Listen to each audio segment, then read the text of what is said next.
Woohoo! I am so super excited to be here with you all and welcome you all to chat with my beautiful friend Alex, who I met, I think, back in 2019. And we've been doing Faster EFT together for a while, and she's going to explain all of that to you. And I love Alex because we got on here and it was like, so what's our intention for this? And which is such a beautiful question. And I would ask you all actually to ask yourself this question. If you've got a notepad, if you've got some pens, letting people get in here. And sorry, Ilka, to interrupt you. Yeah. There's just a little bit of background noise. I think Maria, your speaker is on. If you could just put it on mute, that'd be appreciated. Thank you. Wonderful. Thank you. Yeah, thank you. Wonderful. Yeah. So yeah, setting your intention for what you'd like to get out of this. My inspiration for this group of talks that I'm going to be doing all year is that I wanted to really get out to people who want to understand what is the inner work all about. I mean, I run a parenting group. This is being streamed into my parenting group, but of course, I know that Alex isn't a parent, but we work with her inner child, and when we do Faster EFT, we work with so much of your parents. So anyone who is here, this is really about the inner child work, and your own parents, of course, your own parents that you grew up with, because that's where we mostly do the work on. All of you that have worked with me, which is many of you on this call, including my own daughter, has done a lot of work around her own mother, which is me. So it's we're all doing this work on these people we carry around in our subconscious mind. And that my intention for this call was to really show from Alex has been working with me since 2019. I've been doing the work for over 8 years. Many of you on this call have worked with me for over a year, and I want to show what that really looks like. What someone like Alex, how she started, and then what happened as she's where she is now, and then really how we reframe this whole paradigm of what it means to do the inner work, and who you become, and how it just changes your entire life and how you see the world. So we're going to start with introducing beautiful Alex. How do you say your last name? Marinchuk. Yeah, that's the one. Yeah, this one. Okay. And you're very welcome to type in questions as we go. If things come up for you, we're really here to answer your questions mostly. That's also the intention. Is to if you want to find out what it's all about. But yeah, if you could tell us a little bit about like who you are, and of course the big one everyone wants to know is what was it like before and what is it like now? Before Faster EFT and post Faster EFT. Yes. Well, hi everyone. I know a lot of you, and my name's Alex. I'm 28 and I've been on my own healing journey now for a couple years. And a couple years ago, I was really, really sick with a neurological condition, and I was completely disabled. I was bedbound. My whole life was put on pause, basically. I went from being this super active girl in her 20s who had a life and friends and dreams and hopes to not being able to get out of bed. And I was in that place for about 5 years. I was diagnosed with a condition known as ME, which doctors say is incurable. Doctors like to say things are incurable, but people like myself and many other people I know were living testament to the fact that that's not true. Right. So when I found Ilka, this was before Faster EFT in April 2019, my life was just complete devastation. I couldn't wash my own hair. I couldn't make my own food. I was in bed all the time. when I found Ilka, I was suicidal. It was a very dark time of my life. And I didn't really know what to do to heal. You know, I had tried various things. I've been trying to heal for 4 years, and I was kind of coming up to like the end of my rope. And I was like, I don't know what's going to work for me, but I know I have to keep going. And then I found beautiful Ilka. And our very first session together, I didn't even know if I could do it because I was so weak. I couldn't lift my hands over my head, right? And with the tapping, you got to tap and move your hands. And I hadn't washed my hair for 6 weeks. And after my very first session with Ilka, I was able to wash my hair on my own for the first time in 6 weeks, right? So I noticed shifts right away.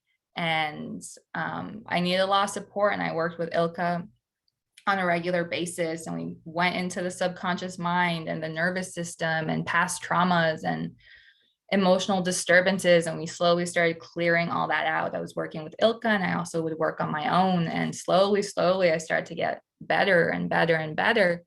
And to give you a really fast sped up version, I went from being bedbound and completely disabled and wondering if I would ever get my life or my health back to now I'm living in Hawaii. I work as a health coach. I help other people with their own healing using tools like Faster EFT, and I have my life back and I have myself back. And it's been a beautiful journey, and it's been challenging, but it's been amazing and worth it. Yeah. I was just thinking, like, Alex sent me a video of herself the other day swimming with dolphins in Maui. and being underwater, like swimming underwater. And I'm just thinking, wow, you know, like, had we even known that that would be a possibility when, we first did that first call. When we started, yeah. I mean, there was many things that and I do have permission here from Alex. We've kind of talked about the permission to speak about her parents as well, but please, if there's anything you don't want to answer, then. But one of the other probably big things that comes to me that Alex would never have imagined that she could do is I think this was probably a year into our sessions. She said she was starting to give her dad some hugging lessons. and do you remember this?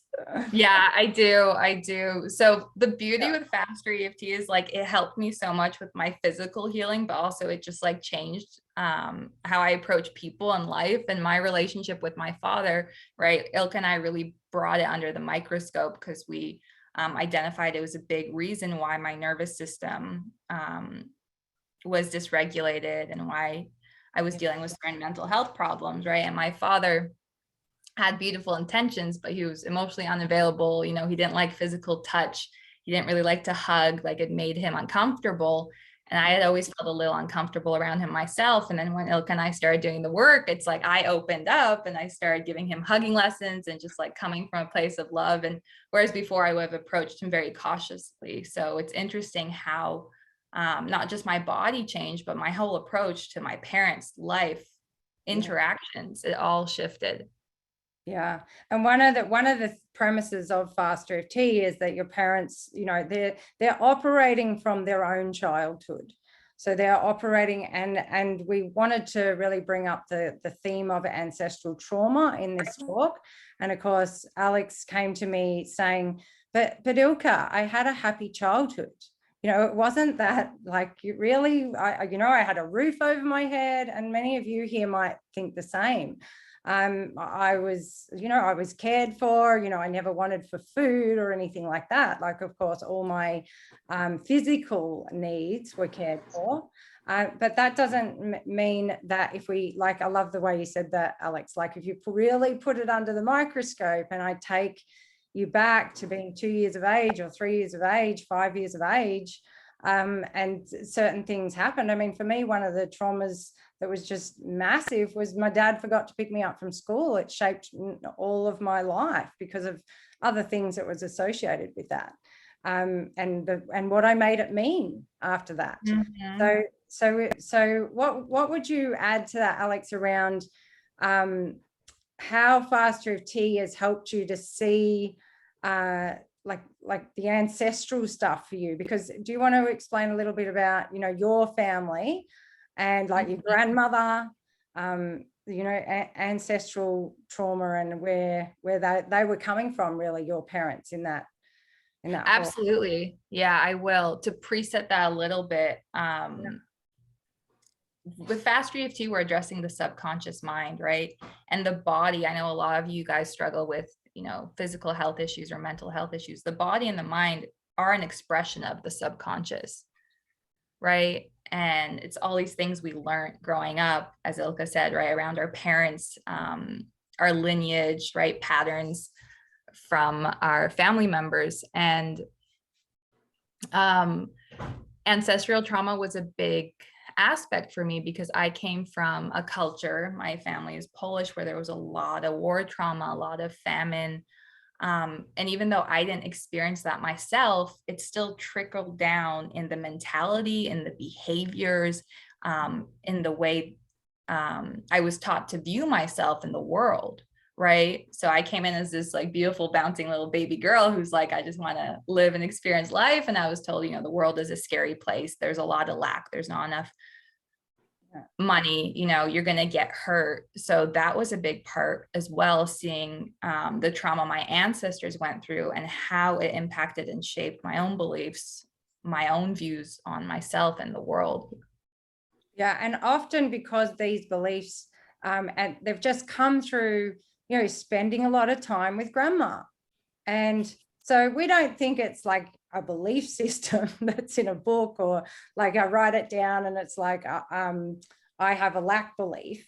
We just know that grandma, when you say, when you don't eat all your dinner, she's upset with you, you know, and that's how you get a belief over and over and over again when grandma, you're not eating everything on your plate because grandma grew up where she had to eat everything on her plate, right? Or she went through the war and people didn't eat, you know, you don't understand, Alex, we didn't even have enough, or whatever the story is. I'm making that up. Right. It's not something we actually, you know, that I know Alex's grandma said, but it's these kinds of stories that get passed down, and that's how our belief systems are created. Right. Exactly. And we have all these experiences growing up with our family members, with our brothers, our sisters, our parents. When we go to school, we have all these experiences and they get stored in our subconscious as memories, right? And based on those experiences, we make beliefs about ourselves, like Ilka said, and we continue to live our lives from those beliefs. And like Ilka said, when I first came to her, I was like, I don't understand why I'm here. I understand the mind-body connection. I have a physical dis-ease, but I had a happy childhood, right? That's what I said, because I was like, okay, I didn't have any of the big traumas. You know, I wasn't physically hit. I wasn't sexually abused. Like I didn't have any of those big traumas. So I was like, why am I so messed up? Why is my body, I felt broken. I'm like, why is my body not working? Why can't I get out of bed? Why am I so anxious? I can barely take a breath. Why can't I sleep more than an hour a night? Why am I having constant panic attacks? Nothing that traumatic ever happened to me. So I must just be really messed up. Right. That was my belief system. And then we started uncovering all these things like ancestral trauma, like the emotional neglect, right? Like trauma can be when something happens when it shouldn't have, like when you got hit and beat. And it also can be when something didn't happen, but it should have. Like, right now, please. Hi, Amanda, welcome. Hello. Now. Turn your speaker on mute. We can hear you. And you're sorry. Thank you. Oh, good. What was I saying? We have lots of kids on our parent calls, so I'm used to it. Yeah, does anyone have any questions about that for Alex? Like, and is anyone here like resonating with that thing? Oh, well, I had a happy childhood. Like, I've really got nothing to, just put your hand up, or has anyone got any questions? And you can ask it on speaker. You can either ask through the chat, or do you want to say something, Owen? I thought you were coming up. I was going to ask a question like similar to, she said she already felt a shift in the first session getting a shower. When did you start seeing shifts in your everyday life? Like you just started noticing something. That's a great question. I was not one of those miracle clients. It took me persistent work and tapping on myself. It took me about 8 to 12 months of consistently tapping on myself and doing the work and moving through my triggers and uncovering these subconscious links, about 8 to 12 months to really notice a big shift. And that's not to say that there weren't improvements within every session, because there were, right? Every time I tapped on myself or worked with Ilka, I benefited, right? I was moving forward, but it took me about a year to really start seeing massive shifts, maybe even a bit longer.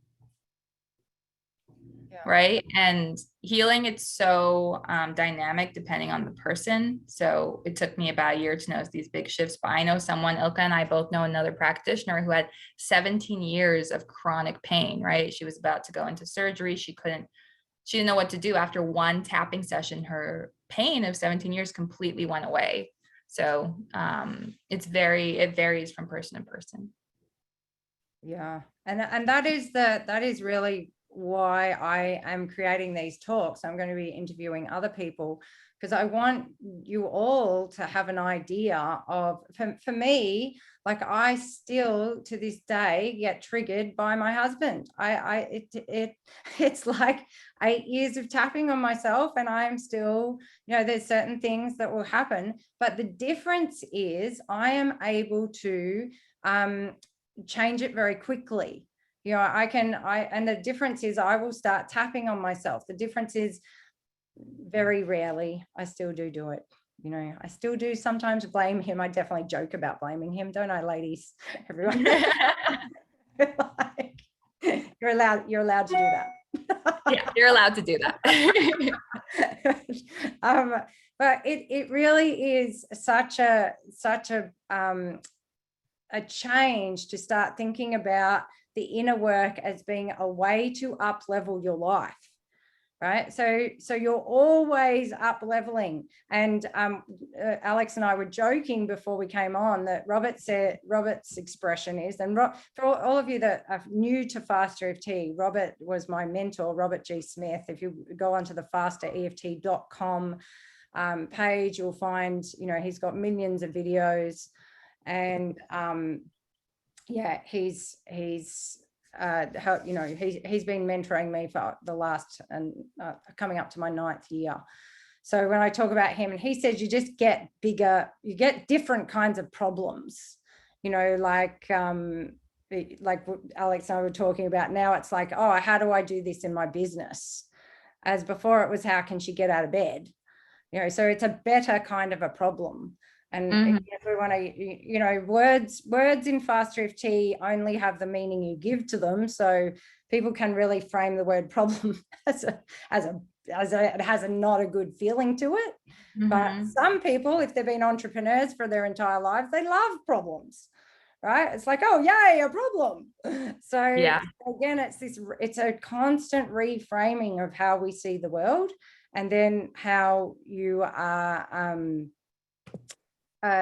like seeing even your own changes. Like with my husband now, I'm more likely to celebrate that I did that differently that time. I was able to stay calm that time. For as before, I would blame him for 3 weeks, ring my friends, tell them all like he's not really an asshole, but when I was triggered, I felt like he was, and my poor daughter. They've all had to watch me doing this. So I can still fall into these patterns, and I want this truth out there. I really want you all to know that we're all human. This work is new on the planet. And Faster EFT, I believe, is one of the most cutting edge tools for changing how you are representing things in your head, and it will make massive changes in how you do life. But for me, the triggers are still sometimes there, because I am now able, like I couldn't have done a call like this, and Alex and I we were a little bit nervous, but we weren't really that nervous, you know, and like we did put it off last year for a while, probably because we were still working through things. But it's like you're always doing something more amazing with your life. And my husband and I have an amazing relationship now, and we do amazing things together. But I'm not going to, I don't want to lie to you and say I don't have times when I forget to value that I should have more time with him, stuff like that, right? Because that's still not a pattern that I've cemented for myself. So what about you, Alex? Like, what comes up for you? And please ask, if you want to ask a question, put your hand up around any of this. Yeah, we'd love to engage with you guys. Yeah. So Yeah. yeah, really quick, I'll let you know my thoughts. I love how you put that. Yeah. Sorry. Annette has a question then after that. Oh, I didn't see. Sorry. Go ahead. Yeah. No, you go, and then she will answer her. You go. Okay. Yeah. I just love how you said that, this constant up leveling, right? So it's not about making your life perfect. It's that you have different and better problems, right? And your life becomes better and better and better. So as Ilka said, instead of my problem being like, wow, I can't walk, I can't bathe myself, right? It's now, wow, how do I make more money in my business, right? How do I show up better for my clients? How do I live with a more open heart, right? Yeah. And what I love so much about Faster EFT, it's all about reclaiming your power and taking self-responsibility. You turn the attention inward, so it no longer becomes, this person is doing it to me, the world is doing it to me, my disease is doing it to me. You turn the attention inward and you realize it's all a reflection of your subconscious mind, right? And you get back into the power seat. I like that. That's good. Thank you. Okay. Annette, did you want to ask something? Yeah, hi, thank you. Alex, to kind of add on to what you just said, I'm curious about how it specifically helps with like your physical ailments. Like I get that I guess you're like disrupting a thought pattern, which leads to like certain emotions and behaviors and outcomes, but how does it like help you physically heal? Well, so much, there's a lot of research that supports a lot of disease comes from stress, right? And childhood trauma, and anything that stresses you out can dysregulate the body. It creates a physiological response. Stress hormones course through the body. So for me, it was about realizing, okay, I have all these physical symptoms because my doctors say neurologically I have a lot of dysfunction, right? It was about going back and seeing what stressed my nervous system out as a little girl, right? What constricted, because when we're feeling joy and peace and love, we're in a state of health, right? When we feel negative emotions like fear and sadness and grief, it like constricts our vitality. It's all connected. So I found when I went back and addressed these memories and these experiences, which caused me a lot of fear, sadness, neglect in childhood, that naturally improved my physiology because they're so connected. And it can be like, oh, wait, how does that work? Because we're indoctrinated to think it's like the mind and the body, right? And that's why I always say the body is an expression of the subconscious mind. And I think an example is often really helpful for people. So do you remember one of the main memories that you would have flipped that you worked on perhaps?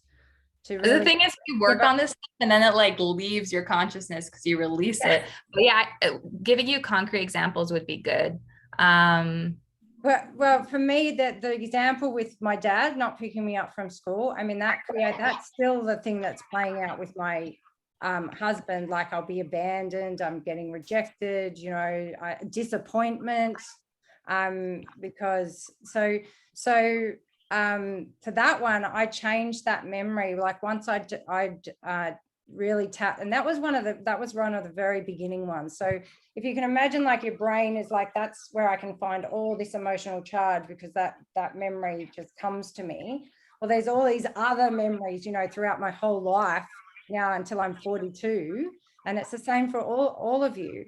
You've got all these memories in there. How much emotional charge they have, you don't really know until you step into them. Mhm. They're connected to all the other times you got abandoned and all that. So, but if we pick one and we really go to the details of one, now I've changed that memory that I'm skipping with my dad, with my friends. And I'm hugging his legs that's the actual memory now that I see. I can tell you the old one, but I don't feel it at all. And I see myself skipping with him, like he's doing the rope, and I see me hugging his legs and feeling that feeling of he's here, he's come to get me. So can you imagine the difference between your subconscious holding nobody loves me, everybody hates me, think I'll go and eat worms kind of thing, which is my 5-year-old. That's what I was holding. And now I'm holding, dad loves playing with me, dad loves skipping with me, dad loves to come and pick me up. So if I move forward in life with those two separate belief systems, right, what happens? I become a very different person. So I hope that helps it make sense. And I'll let Alex give it. Yeah. That makes sense. And I get that, especially for like neurological disorders and stuff. But what about like, can it work for something that's like a physical trauma without an emotion attached to it? Sorry, Ilka, to interrupt you. Kirsten, could you please mute your mic?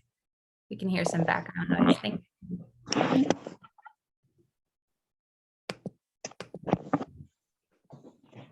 I would say that one is, I'd love to hear what Alex has to say about this. And I know she knows a lot of the research stuff and that. But from my experience, it's connected to, I might be able to switch it. Yeah, there we go. Yeah, I think you can. There we go. There we go.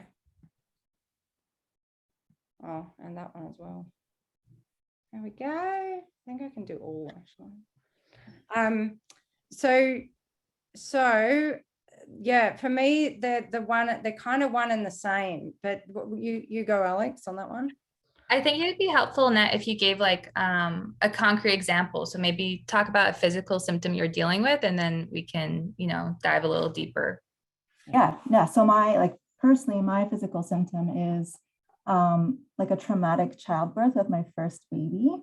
So you have your baby and you give birth to the baby, and then like a few minutes later, you give birth to the placenta, right? And the placenta comes out in one big piece. Well, mine did not. I bled like all over the table, all over the floor, and they had to go in manually and like pull it out of my uterus, like piece by piece. And then ever since then, I've had this like chronic pelvic pain, like uterus pain, like that goes up into my abdominal cavity. So that's something that was like a physical trauma where the body's like, we need to heal. And, I believe it created pelvic adhesions, like scar tissue, to try and heal that area. And so now organs and stuff aren't moving properly, and it hurts when they're, touched the wrong way. Mm-hmm. So that's an example of like something that's not like a childhood trauma, I guess, Yeah. That's great. mean, thank you for sharing that. Yeah, I mean, that's an important distinction to make too, right? Faster EFT, a lot of times it takes us back to childhood, but we won't just be addressing memories in childhood. We'll also be addressing memories that come up, in adulthood. So to start, obviously, that was a physical trauma, which left a deep emotional impact, right? So tapping on that memory itself will be important. But I understand what you mean, that it was a physical trauma, and how does that relate to the subconscious? And this comes down to belief systems again, right? And Ilka, you can correct me if I'm wrong, but with Faster EFT, we believe even that, the fact that there might have been some kind of weakness, right? For that physical trauma to occur, right? Because not everyone will have a childbirth like that, right? So why were you more susceptible to it? Right? Was it because of, yes, maybe something physically, genetically was weaker, or was it because something happened in the past, that made you form belief systems about your womanhood or your strength? Or did you hear stories growing up about how childbirth is this super traumatic thing, right? There can be a lot here, but what made you more susceptible to be physically weak in that area? And that's something we dive into with Faster EFT, right? With the system that the body is an expression of the subconscious mind. Yeah, because don't they say like I guess your relationships, like your mom and stuff, is like kind of stored in the womb, like Yeah. emotionally. Because Yeah. there's that for me, like the mother-daughter relationship wasn't there, it wasn't loving, it wasn't nurturing, right? Yeah. Right. Yeah, Then we we go into use that. this book. We use this book a lot in Faster EFT. So everybody that's worked with me knows this one. And on my, the dog kind of got it. So this is the front cover. So, Hold on one second.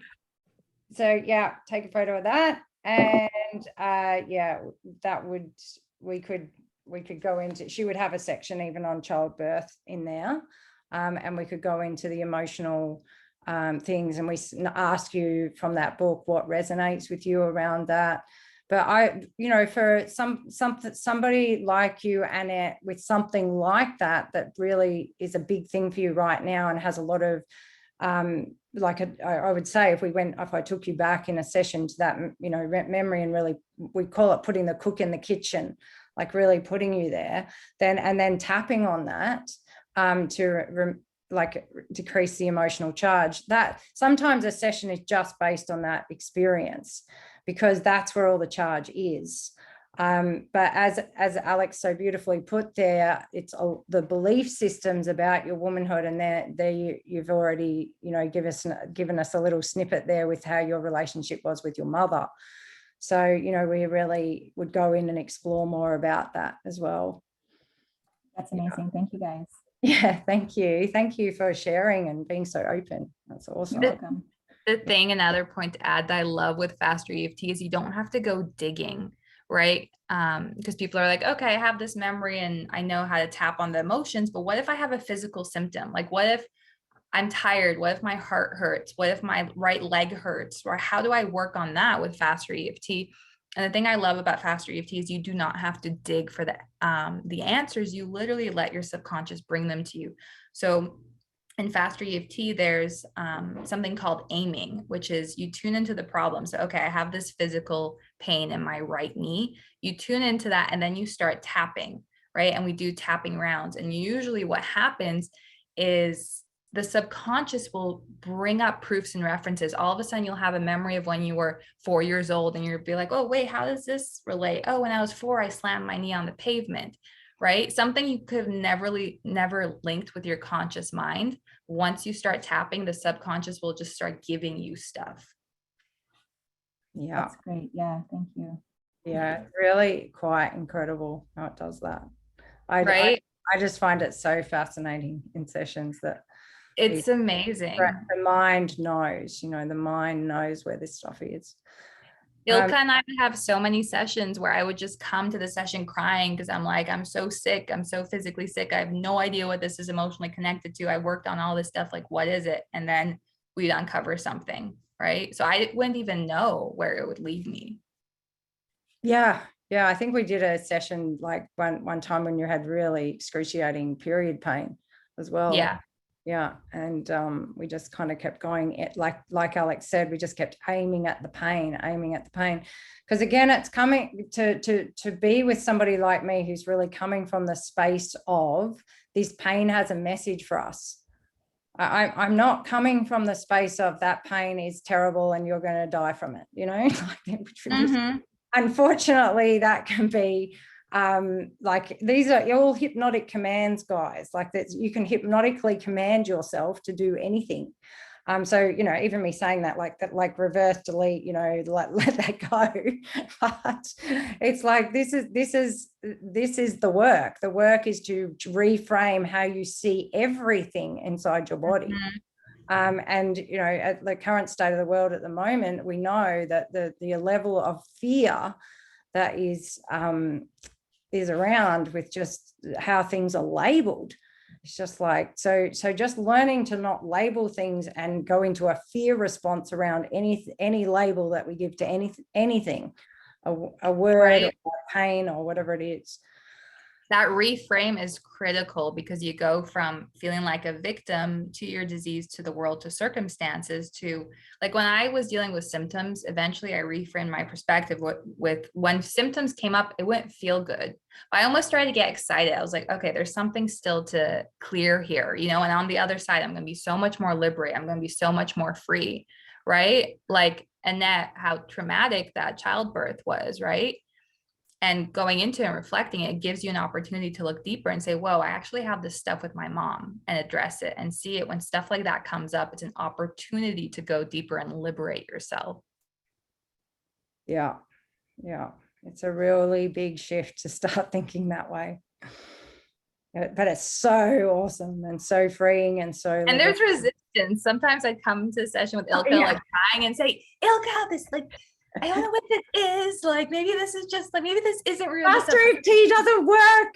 It doesn't work anymore. Yeah, we had a couple moments like that. And she's like, okay, let's see what's going on.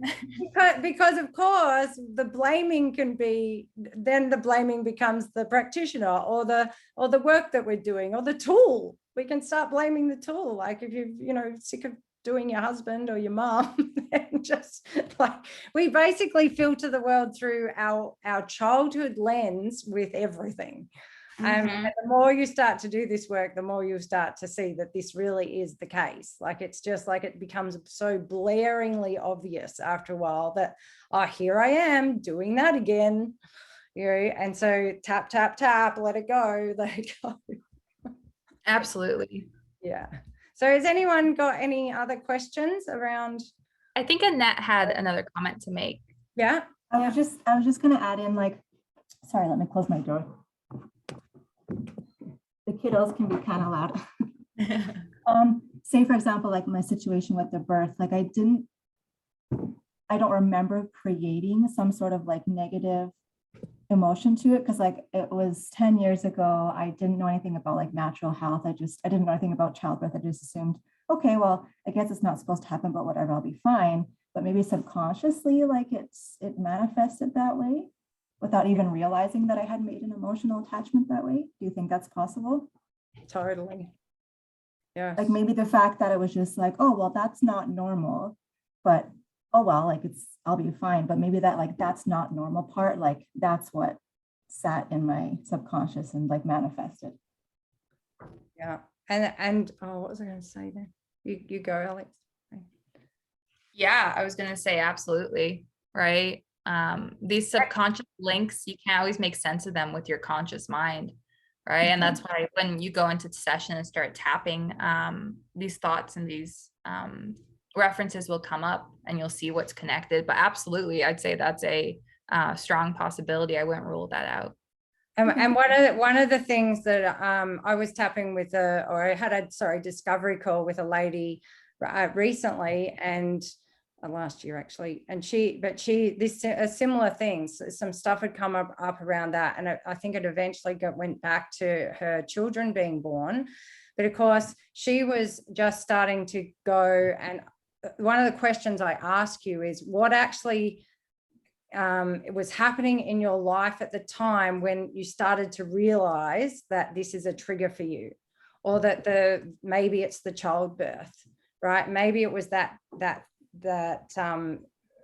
event that happened with my placenta, like something's triggered something inside of you to think back to that, right? So I want to know what's going on in your environment when you're starting to be triggered back to that. Because with this lady, I can't remember now, but it was something like she was starting a new job, or she was thinking about, even though she hadn't really put it into action, but she'd started thinking about having another child. So that's what triggers it. The funny thing is I wasn't thinking about it at all, right? The pain just gradually started to come into my life. Oh, so for you, there was pain though. So then I would say, what was happening at the time that you got the pain? Yeah. Right. Because I don't know. Yeah. So start to think back, and even like a few months before that, like what in your life had changed when that pain started to happen? Yeah, I'll have to go back 10 years. Yeah. Yeah. We often do this in sessions, it's when did the pain start? Okay. That's a really, and it can be up to 6 years before. Like with cancer, I would be asking them what happened 6 years before you got this diagnosis of cancer. Up to 10 years prior. Yeah. What's been makes total sense. Life? Yeah. Okay. Yeah. Thank you, ladies. Thank you. Yeah, when you go into session with her, whether with Ilka or another practitioner, like you go so deep because she asks you these kind of questions, right? You really put yourself, what you were experiencing, under the microscope. And again, I think it's because of that like indoctrination about mind and body are separate, but you start doing this work, you start clearing those memories, that trauma, and all of a sudden the physical pain, the physical manifestation is gone. And you're like, whoa, right? Like sometimes it still even surprises me, even though I believe in this work so much, right? Like I'll experience pain, right? I'll experience pain or discomfort or like a kidney pain or something, and I'll just start tapping and it'll go away. Yeah. I was sent a list the other day from one of the mums of all the things that she's cleared using Faster EFT, and they were all physical ailments, physical pains, you know, physical things. So yeah, there's a lot of physical changes get made. Right.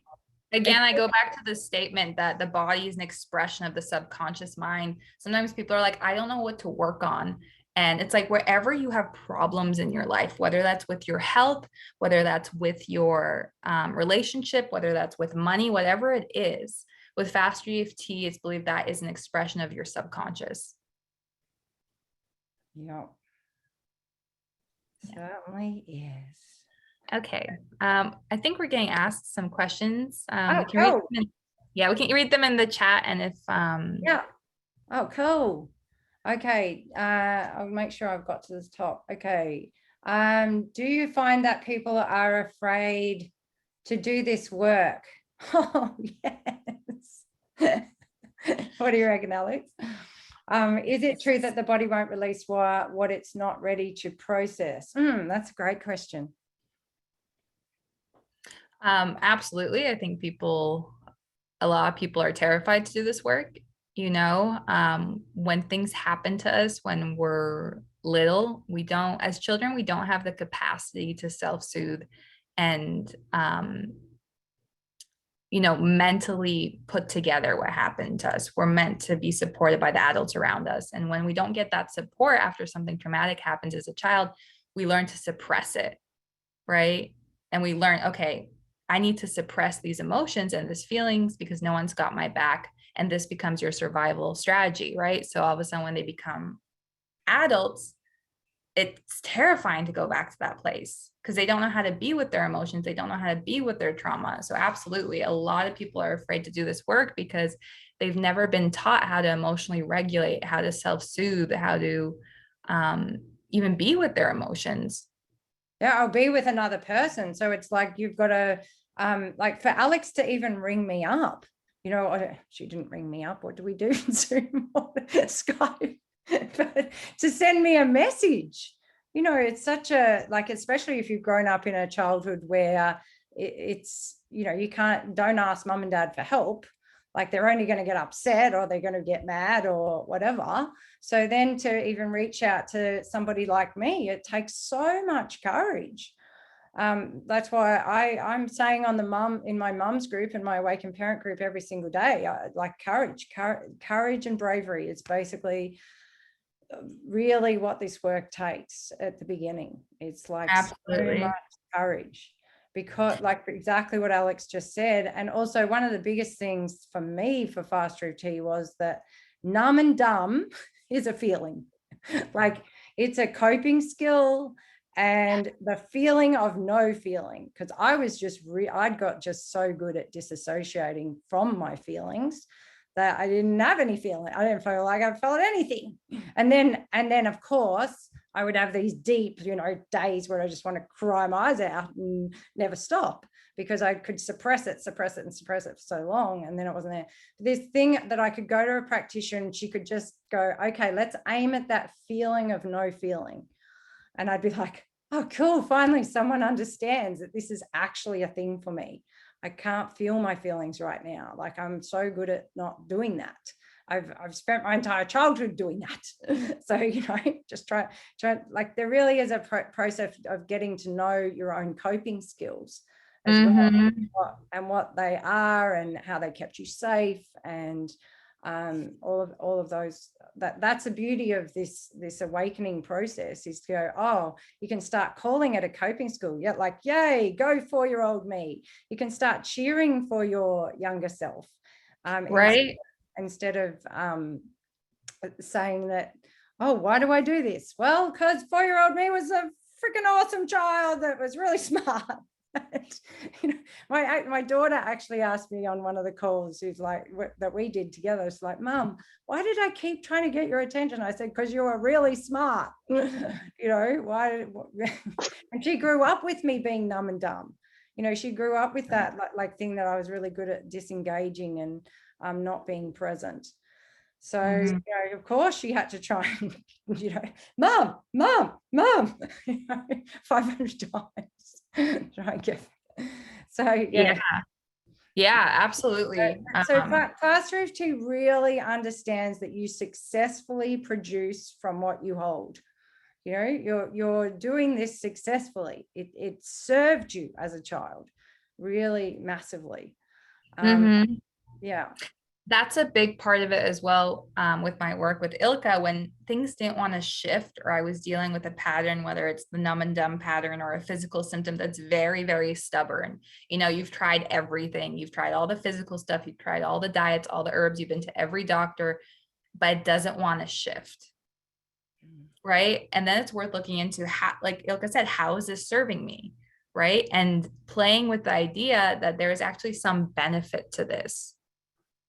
Right. Usually massive benefits for your 2-year-old self, for your 3-year-old self, for your 4-year-old self. Like I'm telling you, disassociating from my feelings was what was really helpful for me in childhood. Right. Yeah. Yeah. Yeah, exactly. I'll give you guys a personal, intimate example from me.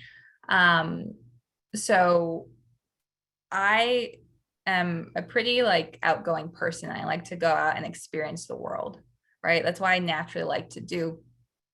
But I grew up with this belief system of the world is an unsafe place. You're going to get hurt. You have to be scared. You shouldn't go out and explore.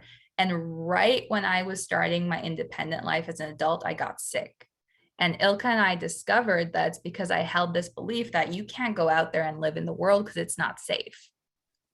Yeah. Right. And that was the gain, right? My illness was keeping me at home in bed, away from the world that I thought would hurt me. And that's a beautiful thing to show. Like if you've really got to understand that Alex's grandmother did have bombs dropping around her as a child. Like she did experience some pretty serious war trauma, right? So then she's passed that down to Alex's father. And of course, so he is really coming from a place of protection, even though you don't know that when you're 2. And he's saying, like, what are some of the things? I'll give you an example that happened last week with my dad. So one of the things it happened again when you're trying to leave home as well. Like, right. Get out of, yeah. Right. Yeah. So I've been feeling a lot better in recent months, and I started traveling, right? And I had an opportunity to go to LA. And when my dad heard, you know, his first response was, you know, girls get sex trafficked and this could happen and that could happen and that could happen. And that was so ingrained in my subconscious that, oh, I'm excited about, I'm going to go out into the world. But I kept being met with this belief of you're a vulnerable girl and bad things can happen to you. Right. So eventually that was so ingrained in my subconscious that just like, I'm not even going to try. I'm just going to stay in bed and be at home where it's safe. Right. And that's an example of where, you know, that's not a big overt trauma. Like I wasn't beat or anything, but that happened enough times in my childhood that I formed this belief system. Like last week when I started free diving in the ocean, right? Where I go under the water and just hold my breath. And when my dad found out about it, he immediately went to, oh my gosh, she's going to die. She's going to drown. Right. So that's an example of, it's not a huge trauma, but this was a pattern which solidified a belief, which kept me sick in an attempt to keep me safe. Yeah. And as a 2-year-old, you don't understand it. Logically, as adults, we can go, oh, we can see the connection and how grandma had that and how dad's like this. And logically, we get it. But that doesn't clear the emotional charge around how that was to grow up with somebody like that, who's constantly giving you lack beliefs. And often with money, it's huge too, if you grow up with people who've been in the wars and poverty and stuff like that, because the lack beliefs are huge as well. Yeah. So did anyone have any comment on that before we go to the next question? No. Okay. Yeah. And then Danica asked, the second part of that question is it true that the body won't release what's not ready to process? Well, what I say to that is that like the decision to show up to do the inner work is the first step there, because you could kind of say, you could use that as an actual excuse. That's a belief system right there. The body won't process what it's not ready to. So is that true for you, is what you need to, like I know I work with somebody who's now studying Faster EFT too. In the beginning, she said, oh, Ilka, I realized I actually have a belief this won't go fast. This is going to be a long process and stuff. So that's why I like the up-leveling belief. We're always up-leveling ourselves. It's always getting better. Everything's turning out for me. So every belief, as Alex says, has to be put under the microscope. And really, I always ask myself, is this a belief that serves me? Right. Now you could find that this is true for you over time, and this is the weird thing of trying to get this truth out here, and yet we're always hypnotizing ourselves into new beliefs. So even this video will become a new belief system for everybody. This is where it's so weird to do this, and this is why Robert my mentor will hardly, if he watches this, he'll probably say, well, Ilka, you can change that. You could change that. You could change that. So I can only talk about what was true for me over the 8 years. And I can only talk to you and say I was triggered by my husband on the weekend, and I have tapped on myself for 8 years. So, but it is a lot better now. I could say that to you. But as I'm telling you all this, guys, I'm hypnotizing you into my belief systems. So you're going to go on your own journey, and you're going to start like finding what's right for you. And for a while, that belief might serve you, and maybe it keeps you safe for a while, even recognizing that, even saying to yourself, well, actually, and you can laugh about this stuff and go, I like this belief right now that my body's not ready to process and release stuff. It's great. It's awesome. As long as you're owning it and going, okay, this one's working for me right now, but I know I can change it. I know I can show up and do the work, and something might shift that day. And I might be able to reframe that one a little bit better to something that works much better for me. Absolutely. Really, and to add a personal thing. It's a really personal thing. Exactly. To add on that, like Ilka said, it's a very personal thing. It's very few things are good and bad, right? It's about what we make them mean. I have that belief system. I believe it's true that my body won't release what's not ready to process, because my healing has been this unraveling. It's kind of been like taking layers off an onion, and I go deeper and deeper and deeper. And I like that, and it serves me and it makes me feel good. So I want to keep it. So it's really, right? So it's about seeing what beliefs you subscribe to and whether or not they serve you, right? I feel this is serving me, while another person might use it as an excuse to not go into the work at all, right? So it's not good or bad. It's about what we make things mean. Yeah, that's it. Yeah, obviously it's serving me to still be angry at my husband today. I'm not actually angry with him anymore, but like I'm telling you about my belief systems here that I could change. I'm still a work in progress too. I'm working on myself. Like I haven't got there yet, and my life shows me that. To me, the greatest relationships show you that. Your relationships with your kids, or the nearest and dearest, usually are the ones that show you where the biggest things are for you still. So yeah. Okay, so we've got, but thank you, these are great questions. Those old belief systems created physical symptoms. Yes. Do you want to talk about that, Kristen? Would you be open to having a chat about that? You had It was more quite a with few what physical Annette was symptoms. saying. Yeah, I guess something we've worked on is, you know, if I'm feeling like getting the flu, and we've gone deeper and figured out, you know, that I'm wanting nurturing because I wasn't nurtured. Yeah.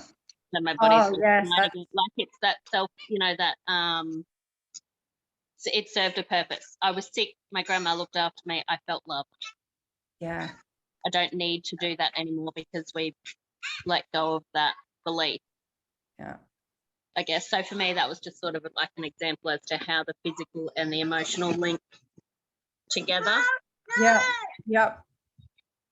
Wonderful. Thank you. And you're do you mind talking a little bit about physical symptoms? Might be helpful for Annette. How So many. God, I can't even. I had really bad. I know we did a session on when I was ovulating. I got to a point where I nearly called an ambulance if I didn't have my kids with me because I freaked them out because I was in so much pain. I would have called the ambulance to go to the hospital. I think we did a session that afternoon or the next day, and I'm going to say, how long ago do you reckon that was? Like 4 months, 5 months? Oh yeah, yeah, I reckon. Last year. Yeah. Haven't had that since. Yeah.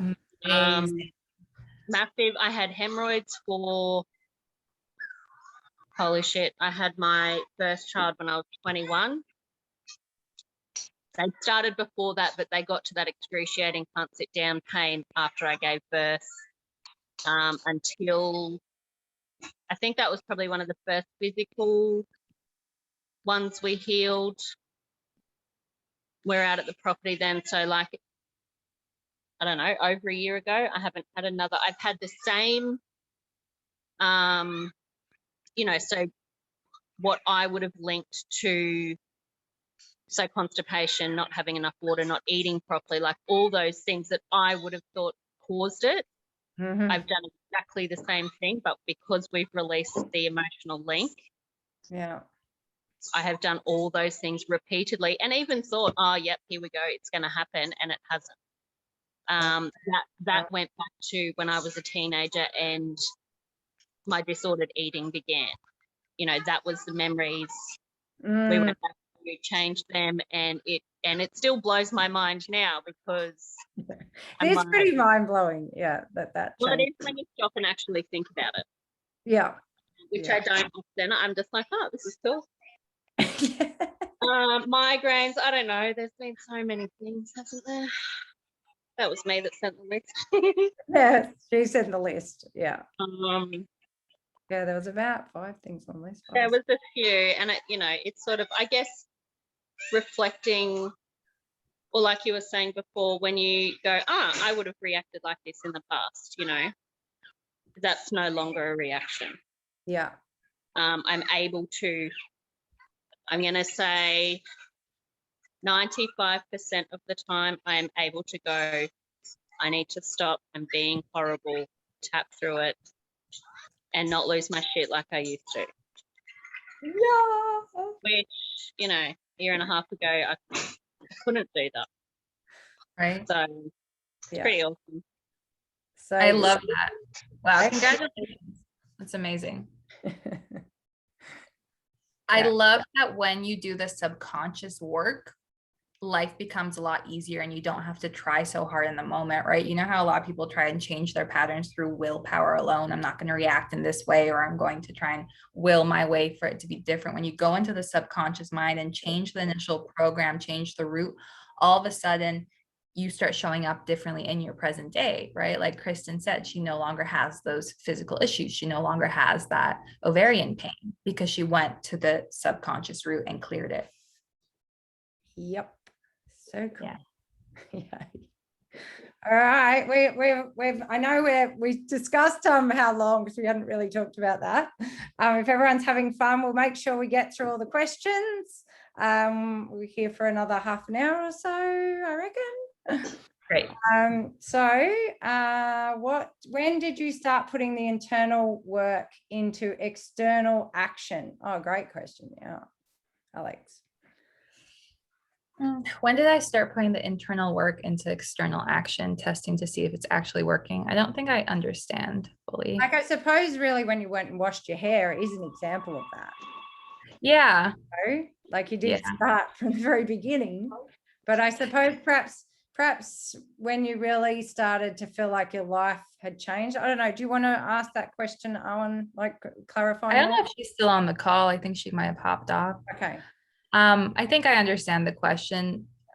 I'd say right away, you know, like I was still trying to live my life. And when I was tapping and working on my subconscious programs, when I was bedbound, it was easier in a way, right? Because I'm just dealing with myself. But when I would go out and interact with my parents or go out into the world, right, then I would get more triggered. But I'd say it's not like I would just work on the internal work and then decide to go externally. Like it was constantly blending into one another every day. Yeah, and that I always say to Alex and anyone, all of you guys that I work with that have you live with your parents, or you know, you've got small children or teenage children, or any really close relationships that you know that are perhaps something you're working through. But particularly, I think if you're with your parents, that Alex would do sessions and then have to go out and something would happen, and she'd have that immediate thing to see whether the test was right there.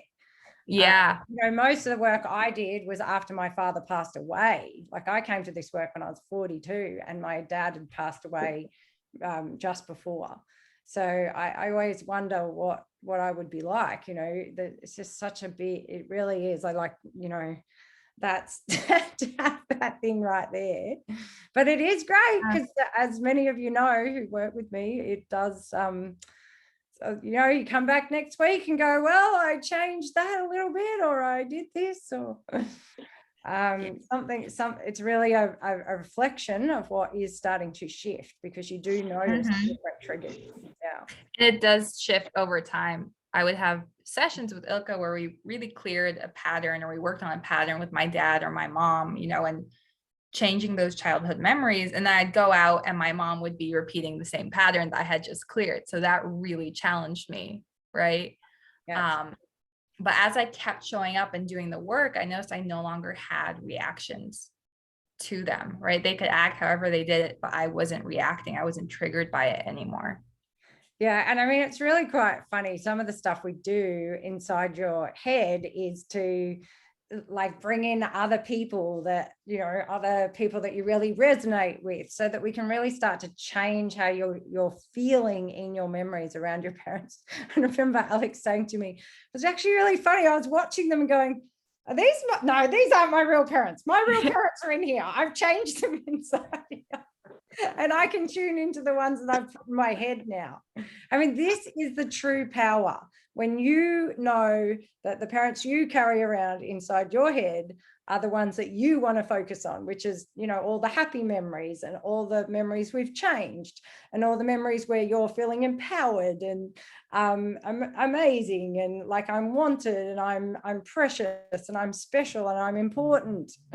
And if you've got those memories in there, you become this person that's like, it's just your whole world changes.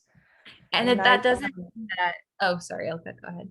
Oh, I was just going to say, and that we were going to talk about this, that how long, like for me, that was a process to really get those memories. And I would say it took me about 2 years to because I had so much emotional charge, and I'm a lot older than Alex, and I do, again, this is a belief system.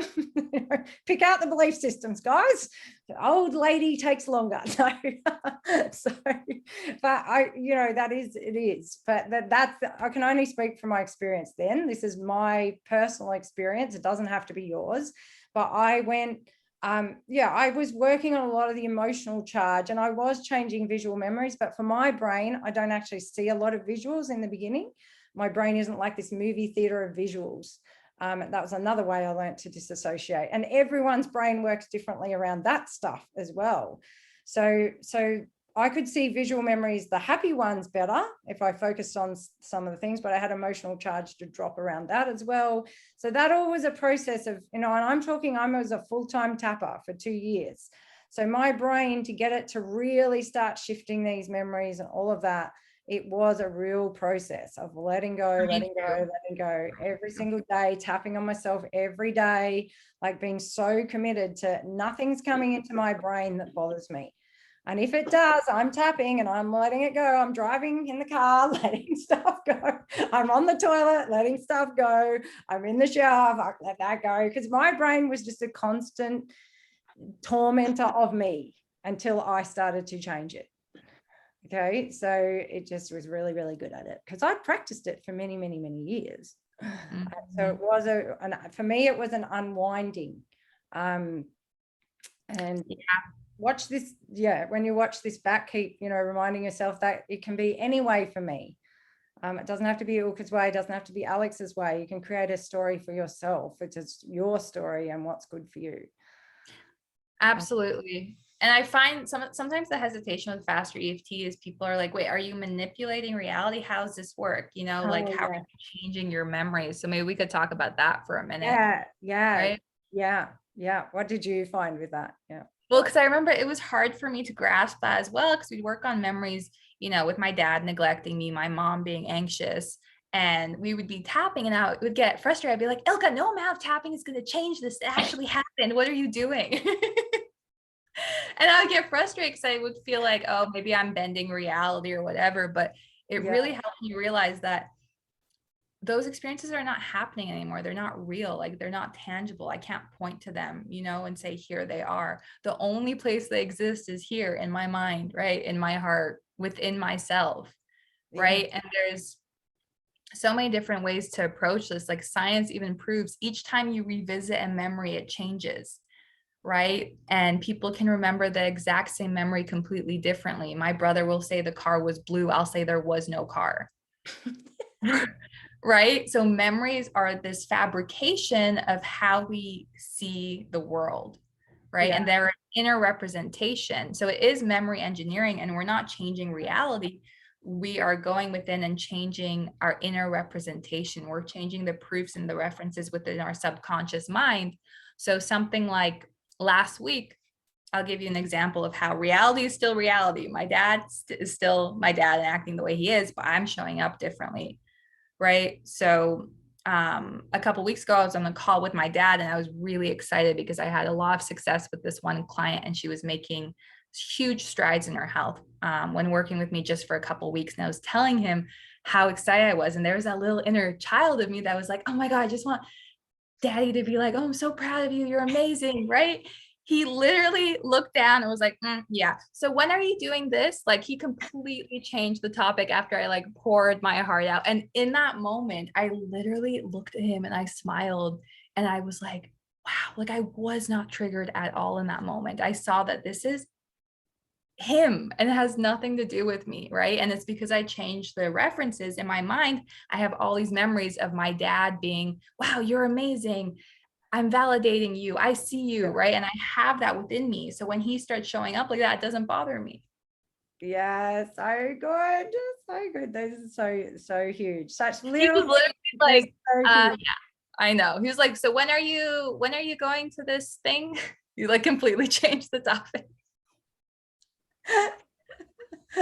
Yeah, and I mean, we know logically, guys, that they grew up in childhoods where, you know, they often got put down for being too much or whatever. You know, we know all the logical things, but that doesn't change. It's the tapping on ourselves and changing it inside ourselves, and what we experienced as children when that happened to us that will actually really change it. So that it's actually a true, genuine, I didn't get triggered right then. That's just. And you're like, whoa, this is friggin' amazing. I remember being pulled over by the cops one night and it was raining and I was like going like this. And because I had the belief like I'm always in trouble. And, you know, this came from my dad yelling at me when I was a kid and whatever. And he used to get pulled over by the cops a lot and he'd, you know, get into anyway. So I was at the level 2 training actually for Faster EFT, and because it was raining and I was trying to find where I was going. I looked like I was drunk. And anyway, they pulled me over, and these two guys, and they started, a big cop, good cop, bad cop, and one was over. And I was just looking at them going, oh my God. All I could think was, my body is not nervous right now. And I was like, this is amazing. I wanted to actually tell them, I'm like, do you know what? But of course they wouldn't have got what that was. I was just so amazed that I wasn't You start showing up. I wasn't afraid, Yeah, that's incredible. and I actually thought, my gosh, I didn't do anything wrong. I was just trying to find my way. As before, even though I knew I wasn't doing anything wrong logically, I would have felt like I was doing something wrong, so yeah. Absolutely. Okay, we've got here Another question from Ruby. Yeah, do you want to read it? Sure. Ruby says, I think I need to engage in work like this. Can Faster EFT be stressful on the body? I've mentioned to Alex that traditional EFT used to cause me adrenal stress. However, chronic adrenal fatigue, chronic adrenals is what I still need to heal. And I think it's definitely attached to childhood traumas and ancestral war trauma, similar to Alex. It's a good question. I know, because that's a big concern for a lot of people who are really sick, right? They're like, I'm too sick to do the work. Right. And this is twofold. There's a part to pacing it, right? And respecting your current limits, right?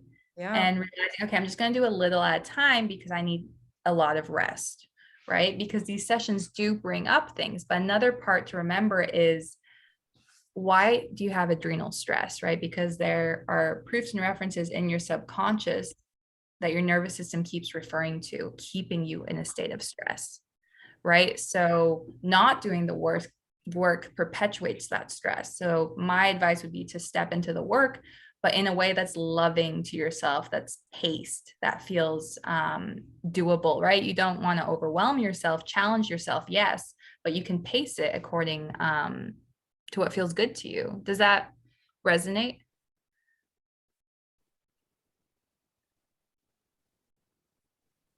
Yeah. Hi, Alex. It does. Yeah, the traditional EFT, like tapping on the tapping would cause me stress. Not like getting up and doing the work, but like the point would cause my body stress.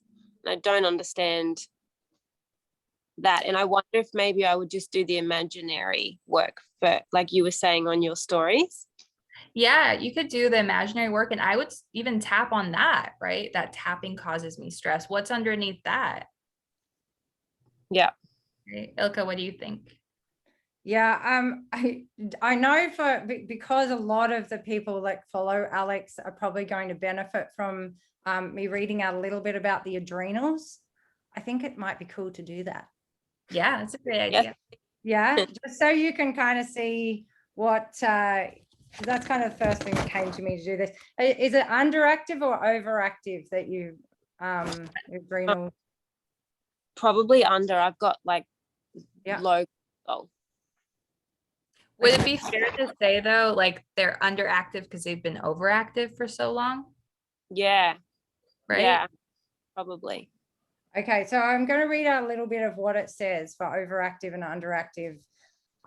Probably just the first few lines for each. So depleted adrenals is you worry too much about life and may be described as a stress head, creating unrealistic scenarios in your mind and then acting emotionally as if they have already happened is draining. You worry about things that haven't happened, and there is little to no distinction between what is real or superficial threat. And you got to remember too that this is probably mostly can have started in childhood, or started around the time when I'm reading this out. It's probably good to go to the time in your life when you feel like this has started. Yeah. So you worry about things that haven't happened. No, we did that. There are often many unresolved ancestral traumas that seem to be surfacing in your life. Socializing is now at the bottom of the to-do list as interactions with people have become parasitic and draining. You have little energy to give and share with others, so you've begun to withdraw from your environment. This is a way of setting boundaries and conserving energy. So there's a little bit more, and I can definitely send a picture of this to you if you want, Ruby. Yeah. Emotions common for overactive is you don't know where to draw the line between yourself and others. Your thoughts are often all over the place and you lack structure both in your professional and personal life. You often experience back problems as a result of the emotional chaos and pressure you create for yourself. This is because you lack structure, support, and direction. You often unconsciously create circumstances that leave you feeling trapped. The stress caused from these situations may become a source of motivation. I'll just mute. It's your daughter, Ilka. So where are we? The more stress you experience, the more motivated you are, feeding off the adrenaline that is generated. However, this pattern only works for short periods of time, leaving you completely burned out. You continue to use this pattern because you believe that being exhausted and working too hard is the only way to achieve goals, especially, so everything else is a shortcut to failure. So, and Yeah. this is often how the childhood home has been, you know, growing up, we're being productive. You can't be lazy, you know, you've got to be productive. I find that's a really common one with people who get these issues, chronic fatigue and stuff. There's an achieving program in the families often. Mhm. Does that resonate? Yeah, I definitely resonate with the overactive, like Alex said. Yeah. Description. Yeah. Even probably now, like physiologically, I'm way under. Yeah. But yeah, like I went through chronic illness as well. I had Hashimoto. I mean, I still have Hashimoto's. And I've healed a lot. And then when I got back to life, it was like, okay, time to catch up, time to make money, you know, and I've probably remained hypervigilant for like 10 years through this whole period.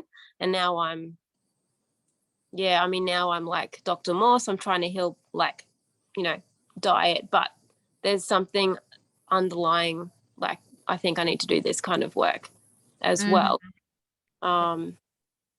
Yeah, because I've just got chronic adrenal problems, and everything else has seemed to improve, but my adrenals have continued to like go down.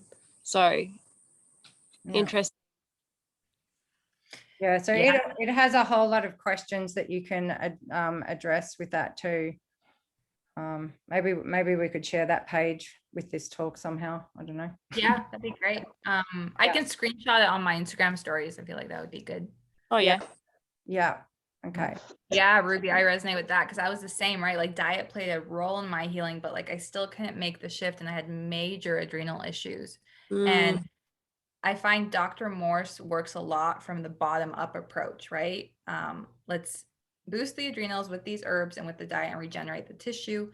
And then that'll help the nervous system. So it's kind of like a bottom up, right? Faster EFT is more a top down approach. There's something in your subconscious that's continuing to send stress signals to your body, which is continuing to trigger the adrenals, right? Why are the adrenals continuing to be triggered? Yeah, and I feel like I'm stuck because I'm trying to go, and I've spoken to you, Alex, before when you were talking to Jeff. You did a live with Jeff. I'm stuck in this middle ground where it's like I can't go fully raw, or I really crash. So perhaps I need to do that approach where I'm working maybe with the Fast EFT and tackling it from the top, because I don't feel strong enough to work from the bottom up, if that makes sense. Yeah, and again, this is a belief system, right? Dr. Morse followers will say, you know, it's just diet and you can heal through that alone, right? I believe the top-down approach with Faster EFT, once you stop sending those stress signals, your adrenals can handle. What happened? What happened? Hello. Has everyone else got me? Can we find? Yeah. Okay, cool. Might be Alex frozen. she might come back. Sometimes Zoom is good at it'll hold everyone else up, and her screen might come back. Yeah. Yeah, I think that particularly Ruby, since you said it's when you're going back into, you know, having to work, having to make money, those kinds of things, that's like a trigger to the subconscious mind. Now you've got those triggers causing a stress response to say, because now the childhood's being triggered. It's like you know, daddy want, like I grew up in a family where, you know, I did a whole 2-hour session just on the sound of my dad's car coming over down the driveway, because that means you got to get up, you shouldn't be watching telly, don't be looking like you're lazy, you know.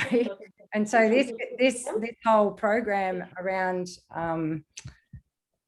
like his sorry, I don't know who's not rated. Right, yeah, I know Ruby. That's like, who is it? Alex? Is that a different Alex? Anyway, sorry, you have to unmute yourself now. Yeah, what was I saying? That the Dad, talking about your dad. but for me, that was where the hard work program came from. And, you know, I'm watching my parents work hard, and everything's about working hard, and their stress, their programming around what work looks like. You know, you don't rest, you know, and Dad had all sorts of things around rest. That's not what people do. You know, you're going to, all these kinds of things. So that was what I addressed around that. I mean, I called my adrenals were just on a constant roller coaster of hypervigilance until I was, you know, until I started doing this work. I didn't even really realize that wasn't normal, you know, because that's what I'd watched my entire life. So yeah, does that resonate with anything in your family growing up, like around work? Or I'm not sure. money? I've got daddy issues. Yeah. You know, Was he a hard worker? Or did he work? he's a hard worker. Yeah, own business, work from home, doesn't stop. Ah, yeah, there you go. That would be some of the things. So that means that every time you stop, you know, what's daddy gonna say? It's over here. Yeah. So and then you're going in and you fall into these patterns, even with bosses and things. They ask you to do something, you can't say no. Yes. So that's why it's like, while we're doing the work at home by ourselves, and it's, you know, and yep, I'm changing things and everything, but it's coming up against the world where we've got to say no to a boss, or we've got to go, my rest is important. It's just as important as you getting me to do 2 hours of overtime, you know? So that's where the rubber kind of really hits the road with this inner work. Like Alex, I was telling you that that hugging thing with her dad, she could never imagine that to be a possibility. Hi, I'm so sorry. The power in my apartment just shut off and decided to on its own. Yeah. So it's huge. And it's again why I say, when you're, you know, doing the work and going out and, you know, being in the world and things are coming up for you at the same time, like being in relationships, whether it's being with a boss or whoever it is, that's where, whether it's working, really shows up. Yes. Yeah. Awesome. Yeah. Yeah. Okay. Light bulb moment. Okay. Thank you, Ilka. My pleasure. Yeah. So I was just saying about my, I was just saying to Ruby about the hard work program, and often we've grown up in families where working hard is really gives you the trophies, it gives you the accolades with your family. So again, and this voice in your head is there that's how life should be. And so, you know, so then it's when we start going out into the world. It's like when Alex went how she was saying, when she actually thought, oh, Dad, I'm going to go to LA. And now he's like, okay, and what about the child trafficking? And what about this? And you'll be taken off in a suitcase somewhere, and somebody will take your kidneys, I think they said too. I mean, it reminds me, her dad reminds me of the Crude movie, you know, the Crudes, where they're in the cave and he's like, no, the saber-toothed tigers are out there and she should never leave the cave. Like really, that's that same kind of programming. He's really trying to keep us safe. Right? Yeah. And being sick in a way was keeping me safe because it was keeping me small. It was keeping me around my parents, right? I also had the belief growing up, I was always told, you're this vulnerable little girl. You can't take care of yourself, right? You always need to be looked after. And that really solidified itself into my subconscious. Yeah, and then there was very different beliefs with the boys to the girls too, often, which is really interesting. Mhm. Also fascinating. And I want to comment on the work hard program. It's interesting because I find we have to be mindful with how we approach healing as well, because we can bring our patterns into healing, Yeah. right?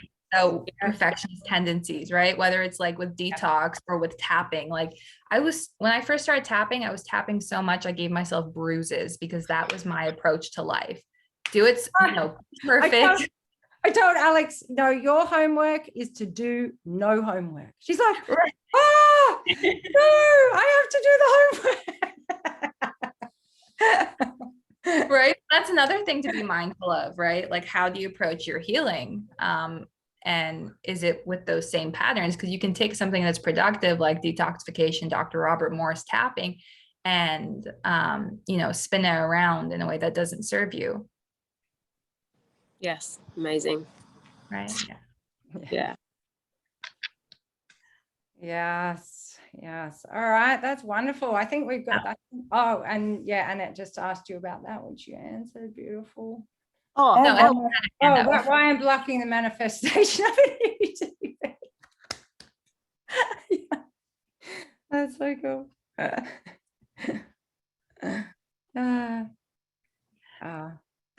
think, Annette, did you want to say something? Yeah, you talk a lot about hypnotherapy too, and I was wondering how that is the same or different. You're doing the same thing with hypnotherapy. You're basically going into your subconscious, you're going into your inner resources and you're altering them. Right. So in hypnotherapy, we do the same thing. You go back to childhood memory and you process the memory, you feel the emotions there, and you change the memory. Right. So you're doing the same thing, just in a slightly different way. So with Faster EFT, you use the tapping process and diffracting, right? With hypnotherapy, you do it where you get really, really relaxed. Someone guides you into kind of a meditative, hypnotic state, and your analytical mind is out of the way and you're relaxed enough to have access to your subconscious. So they both do the same thing. I just find I offer both to my clients because I find different people prefer different things. Some people don't like the state of surrender that hypnotherapy requires. Right. And they like to feel a bit more in control with the tapping. Yeah. That makes sense. So cool that you can do that. Yay. Yeah. We have a hypnotherapist of 20 years that just started doing, she's doing level 3 now, but she's given me some insights because I didn't know a lot about hypnotherapy, but she just says the way Robert has created Faster EFT, like the hypnotic languaging we use, these are her comments. She just said they're so eloquent and so beautiful, and it really takes you into something probably the biggest difference I would think from her words is that, like, we just take you right in there. We go straight to the memories. As there's not a lot of like taking you down into the thing. And like Alex said, it's so true for me because of my hypervigilance. That's one of my, like, I was at a hypnosis, guy with a stage, and I was just amazed that people could get hypnotized. I was just like, wow, how do they do that? For me, that was, he was never going to hypnotize me. I'm just sitting there going, mate, this is not going to happen. And I've since gone and have hypnosis sessions with my hairdresser, who I've known for a year, and I really trust her. And it's so cool. Like, all of these therapies are so integrative and amazing, and really pick what works for you. I always say that. But I even noticed there, the first one, I didn't go in as deep as the second one. And I'm excited now to do more. And because she's using me we were doing some SWATs and guinea pig sessions as she was learning. And it was great. But yeah, for just different horses for courses, I suppose, and they're all really amazing. And again, I would say focus on, you know, I hope from what you've got something out of this. Like most of the people on these calls that have worked with me have worked with me for over a year now, whether that means they show up on my parenting group calls like once a month, or you know, once a fortnight or once a week. It's about them showing up. Whether you do hypnotherapy, whether you do Faster EFT, whatever you decide to do, it's like, yeah, showing up for yourself, and whatever time frame that is, even if you pick once a month that you can do it. Mhm. So what would you say about that, Alex? Yeah, I think you articulated it perfectly. Yeah. So Yeah, it's very individualized, right? Yeah. Do you have any? Yeah. I find that's also part of well-being, right? Getting in touch with yourself and what you require. Yeah. Totally. Like that's like lends back to what we were saying before, is that even how we show up for Faster EFT, even how we show up for any therapy session, we bring our own programming to that even. So yeah, for me, I like, and that does serve us in some ways. Like the hard work program can serve you as well. Especially once you've let go a lot of the other stuff around it, and you've learned more how to be somebody who shows up for yourself and your rest and all of those things. And that is still a work in progress for me.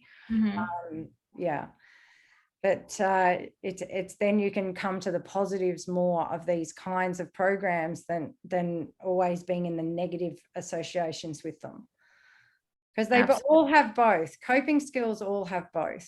You know, even numb and dumb still can serve me sometimes. I'm on the beach, just numb and dumb. It's great. off with the fairies.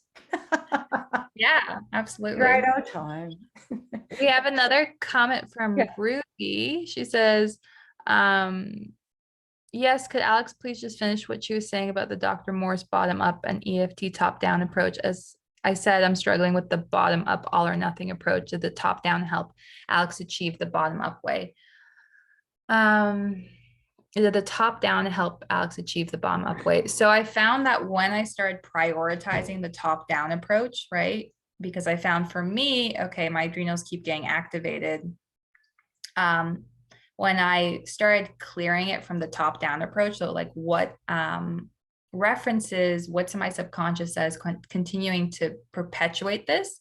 Once I cleared that, I didn't have to work so hard at the bottom up approach, because my adrenals were getting less triggered, less activated. So I didn't actually have to be as meticulous or as strict anymore with my diet or with my routine or with my sleeping routine. I kind of could like let go more because the major stressor had been released, and my body, like our bodies are resilient. They can handle a lot. Right. Does that answer your question, Ruby? Yeah, that's great. Thanks, Alex. No problem. And then Annette, Ilka Annette says she would love more info on the parenting part. Awesome. Yeah, that's the awakened parent community on, you know, again, I'm getting, it is on Facebook, sorry, Instagram as well for you beautiful young people. My expertise more is in Facebook still, and the group there. Are you on Facebook? Not really, but I can be. Okay. You can be on there just for the awakened parent community. Just for that.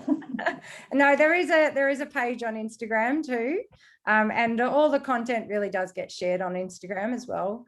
So I can share that with the link to this video when it goes up. But yeah, if you come into the Facebook group, this will be live on the Facebook group. So if you've got any other parents that want to see this broadcast, then it's streamed into there. So it will be up for all time for people to see. Okay. Awesome. Thank you. Wonderful. And then we have group tapping sessions too, which is just a more affordable way for mums to come on each week and do this work. Like you get about 20 minutes to do the intake part and about 20 minutes of tapping on yourself, or 15, depending on whether we have 3 or 4 mums on the calls. but we don't do any more than 4 on a group call, but you kind of get to borrow from all the other people on the call, and it's really cool. Kristen's on my Yeah, group call. Ilka, I love that you offer that, because I know a lot of moms, you know, it's not always affordable, or you don't always have the time, and it's nice that you offer those sessions for moms at that rate. Yeah, and it's also very child friendly. We stop to wipe bums, we stop to change nappies, we breastfeed on the calls, we've had cows being fed. I think we bought a bit of cow. We let the kids do a few cartwheels in front of us, and then, you know, we keep tapping. We really, you know, we make it really accessible and really child friendly. And yeah, it's one of my highest values to children are just involved in our lives. And I love that they get to see you tapping. You know, they get to see you doing this work as well. And that to me is the greatest gift you can give your children, is for them to watch you transform. So yeah, absolutely. Okay, I think we're gonna wrap up. Yeah, do you want any closing wisdom from the amazing Alex?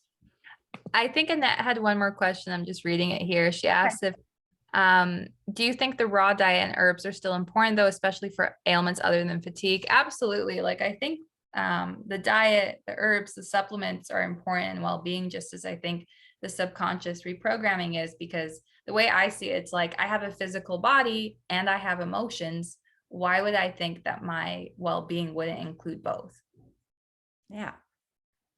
I Right. guess, like, do you think that people can heal just by doing the brain work?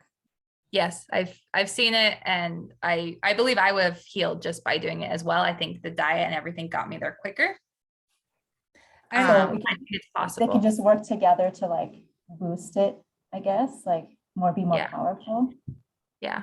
Yeah. I've seen people just do the brain work, right, and heal really chronic Lyme, myalgic myoencephalitis. Like, I have a friend in the UK, she eats like pork fat and her diet is atrocious, and she's slightly like she's slightly overweight, she has some other health issues, but she healed her chronic illness, where the point she's like functional now, and like she did that just with the brain work and just with the subconscious reprogramming. And the other thing for me that I never really tapped specifically on food and things like that, although as I've told Alex, like I did the same hard work and control programming with food. Like, I was raw for 9 months. I did juice fast for 40 days. I've done water fasting for upwards of 3 days. And I see that back now, like and that was an attempt for me to like change this mental stuff that I always had going on back then, like the chatter and I couldn't stop it. And I was trying to get myself physically from stopping doing that by eating better. But the program showed up in my food. You know, here I was being so restrictive and so and it wasn't easy on my family. Everything was hard. And now I look back and see that as something that was it was great that I did it at the time, but it really was me being doing the program on myself with food. And yeah. And nothing really changed. In fact, probably it got worse as far as my mental state went back then, because I didn't have anything that I was doing to change that. And this was just exacerbating me being very different from everybody else and all of those kinds of things, and just being a weirdo. And but I do really understand that. I do understand. Although not, I could say, if I remember back, there's changes in my body that I probably really appreciated, but as far as what was going on in here, nothing changed so much. Mm-hmm. Yeah. So yeah, but the change stuff is what's made the big difference for me, for sure. And Annette, I feel like go ahead. Oh, and sorry. And so food now, I actually feel like, even though I'd never worked on it specifically, and I didn't even go back to those memories really, because I just didn't feel a need to, but I feel like I eat like a child eats now. Now, children are actually really in tune with their body. And I tend to eat only when I'm hungry now.